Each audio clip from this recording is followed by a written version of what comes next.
dañu daal yegg si si li nga xam ne que moo di justement les avocats de Farba Ngom les avocats de Farba Ngom nag ñoom génn neen et que ñi li nga xam ne que moo di procéder à ce que pour ñu daal démonter la procédure et les accusations yi nga xam ni itam ñu koy daal di tekk si li nga xam ne que moo di Farba Ngom ñu daal di placer suñu curseur si ki nga xam ne que moo di justement maître Doudou Ndoye nag moom jàpp na ni ba tey ji Farba bëgguñu ko déglu yi itam da nga ko bañ a li nga xam ne que moo di déglu te itam teguñu ko fenn jàpp na ni nag bis bu ñu dégloo ki nga xam ne que moo di Farba ki nga xam ne que moo di justement Tahirou Sarr et que si le droit est dit ki nga xam ne que moo di Farba tey jii nag dina daal di libre am li nga xam ne que moo di justement liberté am Arfan naka daal di jàngatee justement maître kaddu yu li nga xam ne que moo di maître Doudou Ndoye alors aussi Farba wóolu nañ ko si kanam yoon ak wala yoon waaye ba tey jii mënuñu ko déglu concrètement alors Amadou Sall moom jàpp ne sax le parquet a transformé une simple note de renseignement en acte d'accusation. Enfin, comment le comprendre? Oui, c'est des avocats qui parlent. Tu as bel et bien dit que les avocats de Farba demba def nañu concertation woote un point de presse de vouloir expliquer des choses qu'ils ont déjà expliquées. yaa ngi dégg wax ji les avocats de Farba le point de presse qu'ils ont tenu hier pour expliquer des choses qu'ils ont déjà expliquées. Donc da nga jàpp ni c'est des répétitions. Non, c'est des répétitions. C'était des répétitions. Ils l'ont déjà expliqué à la population maintes fois, à maintes reprises. Ils ont expliqué à la population. Oui, le dossier de Farba, c'est une vengeance. Oui, le dossier de Farba est purement politique. C'est de la politique. Ils ont activé le procureur pour satisfaire des commandes politiques. Leur discours est accentué sur la vengeance. Tous les avocats de Farba. Il y a même maître Moussa Youm, maître Omar Youm, qui te dit Farba sera libre demain si la justice est indépendante. Tu vois? C'est maître Moussa Youm, maître Omar Youm, il dit Farba sera libre aujourd'hui si la justice sénégalaise est indépendante. Maître Baboukar Cissé, maître Babou, lan. Oui, le dossier Farba n'est pas un dossier judiciaire, mais c'est un dossier politique. Et aussi, j'ajoute que mon maître Babou, Boubacar Sissé, oui, on piétine les textes pour atteindre un homme. Oui, c'est ce qu'il a dit. Et maintenant, c'est comme c'est une première conférence que nous organisons au Café de Rome. Quand il disait aux Sénégalais, nous les avocats de Farba, nous savons taper sur nos clients.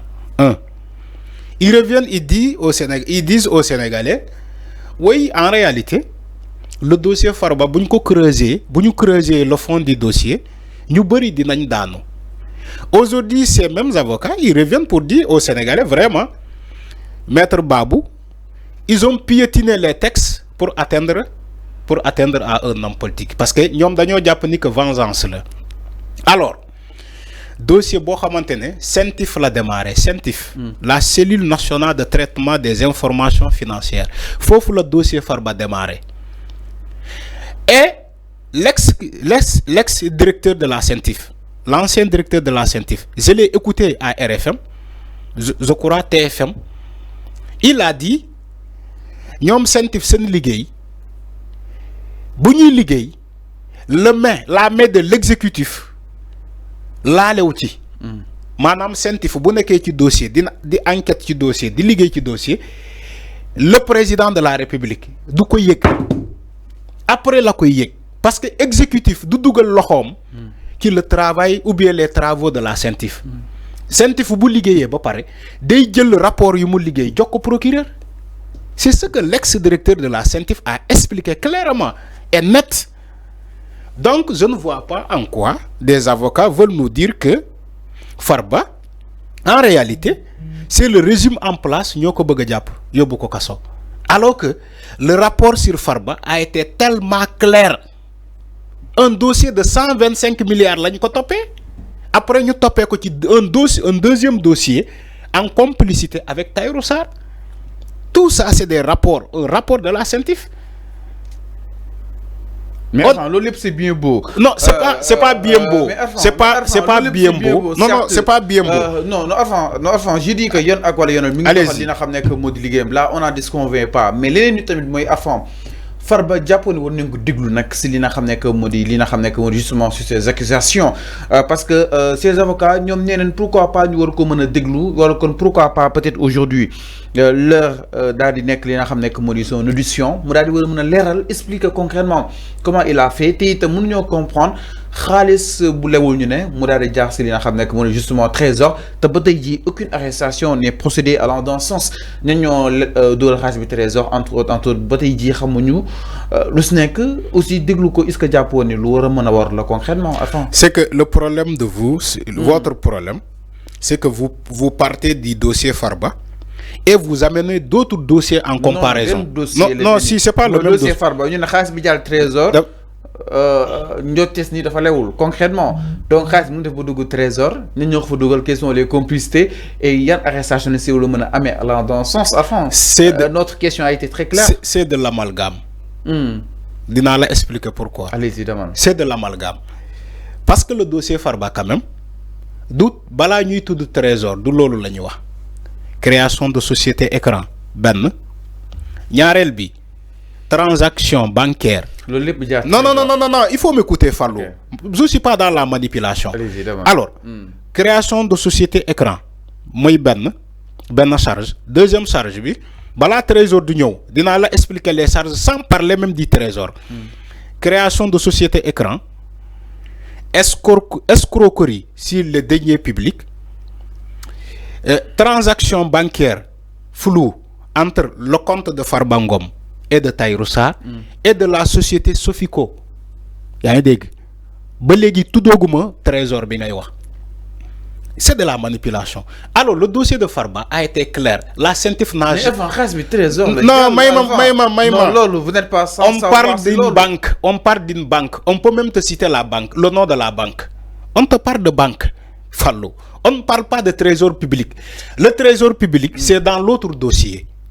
En complicité avec Tahirou Sarr. Non, tu wax Tahirou Sarr ak Farba ñoom ñaar lañuy boole seen ay déedéet ñoom ñaar dañoo njëkk a am ñoom ñaar ñoom seen dossier Fallou on s'écoute parce que dem avocat il l'a précisé non xaalis bi lewul naka la war mën a jaaree trésor on s'écoute cadre ñoom seen cadre la sont les waaw déglu ma rek te c'est tout à fait normal c'est des avocats à Farba ils peuvent tout faire pour défendre Farba c'est de bonne guerre.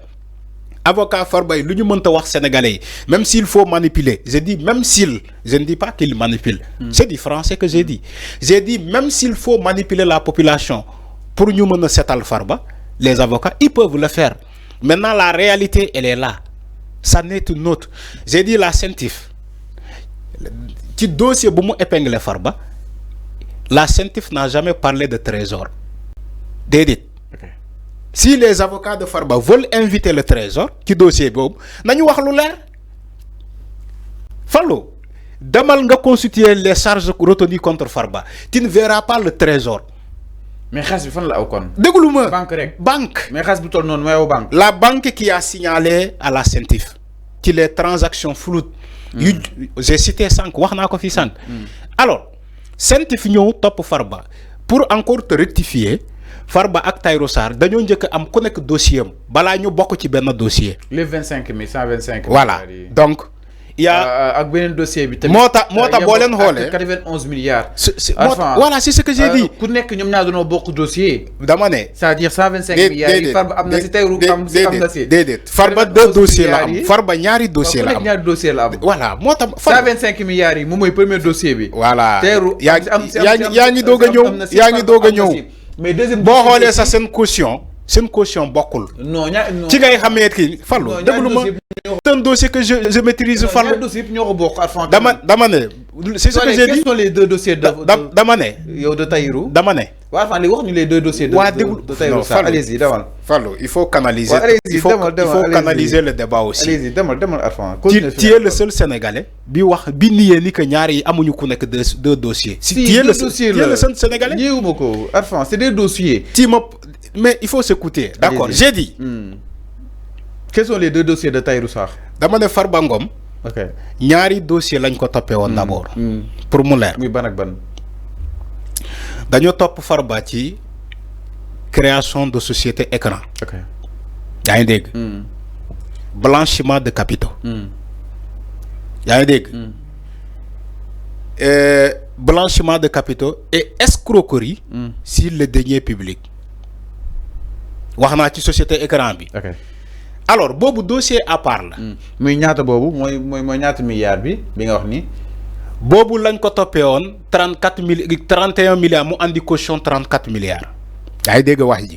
Mu andi caution 34 milliards. Fallu écoute rek bu roubé débat bi. Alors deuxième dossier bi moy 91 milliards yi. En complicité avec Tahirou Sarr. Quelles sont les charges qui ont été retenues contre lui? Lolu, les charges c'est les mêmes charges que Tahirou Sarr. Association de malfaiteurs. Association de malfaiteurs la ñu topé les deux. Yaa ngi dégg ak détournement de deniers publics. Bobu ngay gis Farba mu teg caution bi. Tahirou Sarr c'est la même chose. Wala Tahirou Sarr léegi non moi mané la tu me poses la question sur les avocats de Farba et Farba, tu m'amènes encore un dossier de Tahirou Sarr. Fallo. Moi mané la on peut pas s'en sortir parce que yow tu amènes deux dossiers tu compares. Si ma paré de Farba, mën nga me poser ci Tahirou Sarr il faut savoir aussi canaliser le débat. Quels sont les deux dossiers peut-être pour rafraîchir la mémoire des Sénégalais qui nous suivent concrètement quels sont les deux dossiers justement de Tahirou? Alors Tahirou Sarr il faut nga xam ni dañ ko topé ci un dossier premier dossier bi moi il a été reconnu ni que il était en complicité avec le patrimoine bâti de l'État.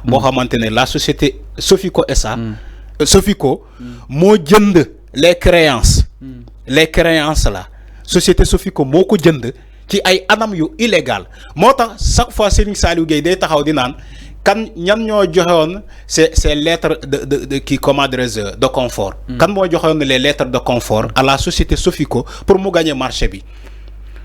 Yaa ngi dégg donc pour te dire que c'est les mêmes charges benen bi mom la wax ni c'est des transactions floues ci entre Sofico SA je ne sais pas Sofico SA la koy wax bu Tahirou Sarr mom mo def transaction bancaire ak Farba Ngom.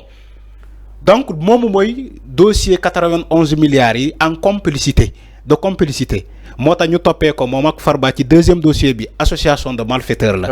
Alors premier dossier bi mom lay wax ni que s'il vous plaît ñu évoluer un peu si li nga xamné que modi nekkoon c'est important par rapport ak li nga xamné que modi midi mais pour l'air juste peut-être parce que des fois tu t'emportes mais quand même fi ma bëgg ñu wax que ni yefi ñaari mir la 125 milliards ak 91 milliards Farba amna 125 milliards yi amna ci 91 milliards yi comme aussi Tahirou nek na 125 milliards nek na aussi ci 91 milliards yi je parlais dans ce sens concrètement donc c'est deux dossiers yo xam ñom ñoo partagé te itam Farba li tax ñu joxul deuxième caution parce que dafa bëggoon Tahirou yóbbaale ko ci deuxième caution bi nga xam ni itam joxoon na ko ci 91 milliards yi dossier bobu nonu d'après li nga xam ne que modi justement leurs avocats alors ñu daal di avancer avant ñëw ci leneen sans plus tarder